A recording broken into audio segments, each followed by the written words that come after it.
હું તો આ શેરડીનો ક્યારો પાવા માટે આવ્યો હતો.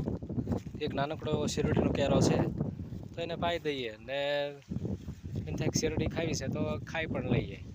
તો શેરડીનો ક્યારો પાવા માટે અહીંયા આવી ગયો છું. કેવો સરસ મજાનો મારો પડસાયો દેખાય છે. પણ આ જમીનમાં હળ મારેલું છે ને, આ માટીમાં મારો પડસાયો છે. અને માટીની સુગંધ જે છે બહુ સુંદર હોય છે. અને તમે જુઓ, હવે આ ટૂંક સમયમાં 15 દિવસમાં હળ મારી દીધું છે, તો હવે એમાં કળિયું કાઢશું, પછી કટર નાખશું, પછી એમાં સરસ મજાના સાસ નાખશું, ખાતર પૂરશું, અને ત્યાર પછી એમાં કપાસ, મગફળી, તેલીબિયા, ત્યાર પછી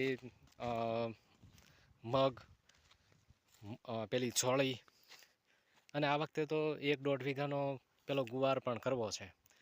તો આવું સરસ મજાનું આયોજન એમે કર્યું છે. તો તમે ખેડૂતને જરૂર લાઈક કરજો, કારણ કે ઘણી મહેનત કરે છે. જય ભવાની.